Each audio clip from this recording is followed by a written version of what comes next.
Hello everybody, welcome to Cult Cinema Classics. I want to thank each and every one of you who have taken the time to watch my videos or sub to my channel. You have no idea how much I appreciate that, so thank you. So today I want to take a step back and do kind of like a little bit of a bonus episode.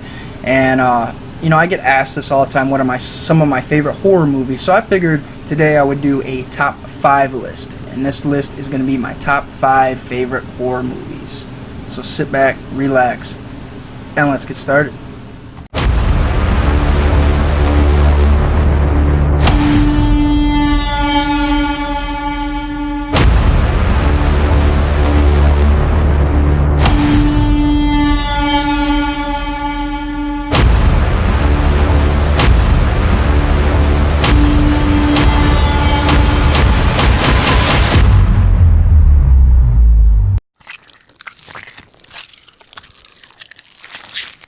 House on Haunted Hill is a 1959 American horror film directed by William Castle and starring the infamous Vincent Price.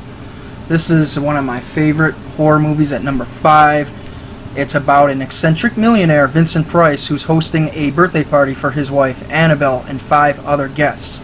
Whoever can make it through the night in this mansion of terrors will win $10,000. Now, is this House on Haunted Hill actually haunted, or is there something more sinister at work?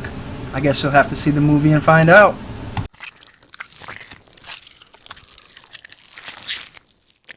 Bride of Frankenstein is a 1935 horror film directed by James Whale and starring Colin Clive and Boris Karloff as Frankenstein's monster. Bride of Frankenstein picks up exactly where Frankenstein left off. Now in this movie we have Henry Frankenstein, who is being pressured by Dr. Pretorius to build another monster, and Henry Frankenstein is very reluctant. He doesn't want to do it because of all the damage Frankenstein's monster had caused in the first film. But eventually he does it, and more chaos eventually ensues.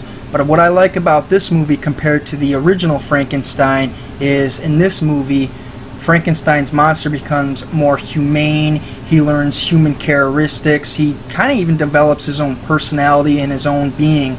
And it's actually really satisfying and heartwarming to watch. You start rooting for this monster and you feel bad for him. And this is just a very incredible movie. I can't say enough about it. So in the movie, Frankenstein's monster is wanted by the entire town for all the chaos and trouble that he caused in the first film. So while Dr. Frankenstein is over here doing his thing, we have Frankenstein's monster wandering aimlessly around trying to get away from all the trouble. And there's this scene in the movie that has to be probably one of my most favorite scenes in all of film history. And it's a scene where, Frankenstein is a monster. Everybody's afraid of him, everybody wants to kill him, but he wanders into this shack that is inhabited by this old blind hermit who obviously can't see him.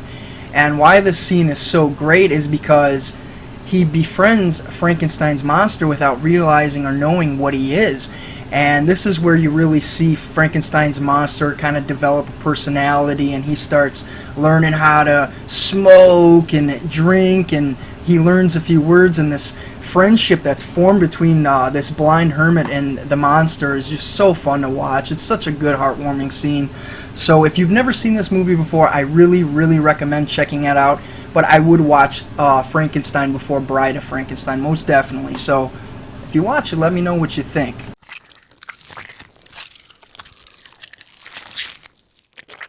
Alright, number 3 is the infamous Halloween.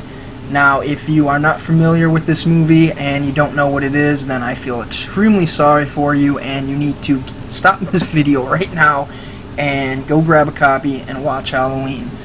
But I'm not really going to go into this one because you all know what it's about and what it consists of, but I love this movie, not only for really jump-starting the slasher subgenre of horror movies, but for the entire aesthetic of this movie. It is the perfect movie to watch in October around Halloween time. It completely sets the mood, and it's funny that it was filmed in California, if I'm not mistaken, but I'm from Detroit, the Midwest, and this movie captures the fall Halloween aesthetic so damn perfectly.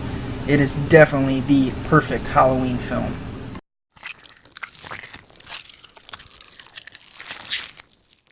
Coming in at number 2 is John Carpenter's The Thing from 1982, and based off of a 1951 sci-fi horror film called The Thing from Another World. Now, this is one of my most favorite horror films of all time. It's my favorite theatrical poster of horror films. I mean, there's not enough I can say about this movie.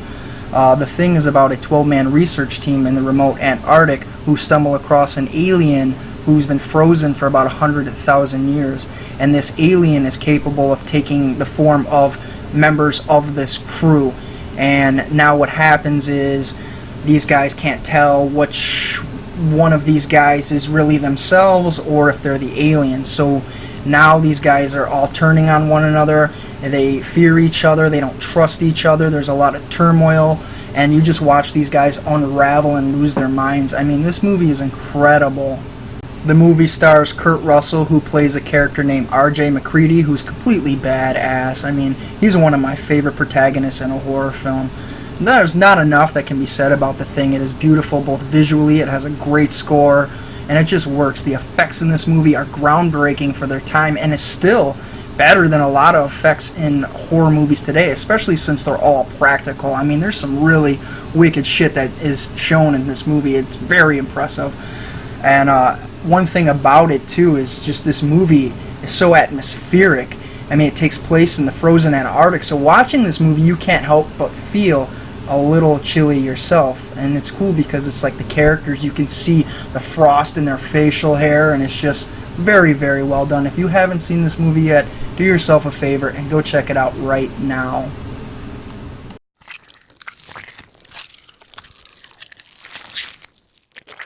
And finally, coming in at number 1 is 1968 and 1990's Night of the Living Dead. I'm sorry, I'm kind of cheating a little bit here, but I really just can't pick between the two. I like them both about the same because, in essence, they're really close and really similar. It's almost like the same exact movie, just one's a little bit more updated.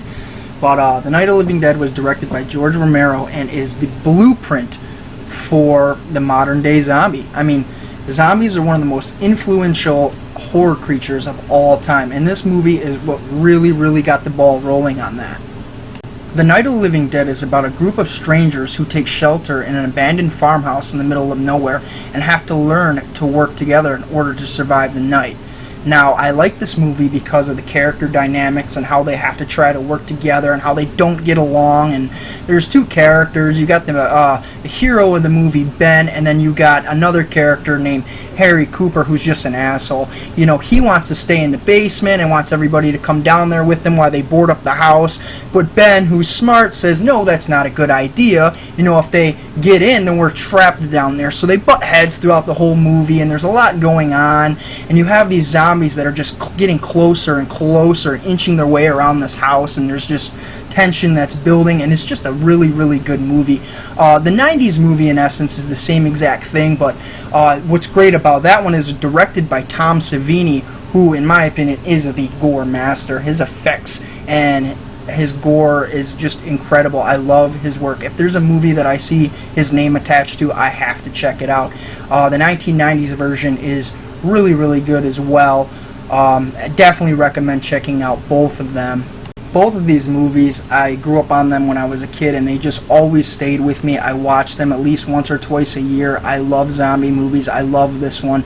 This one, you know, is the foundation for all the other zombie movies and shows that have came after it. So, The Walking Dead, 28 Days Later, all those kind of films, they all owe a lot to The Night of the Living Dead. So if you haven't seen it, check it out. It's in black and white. The 1990s version is in color, and it is kick-ass as well.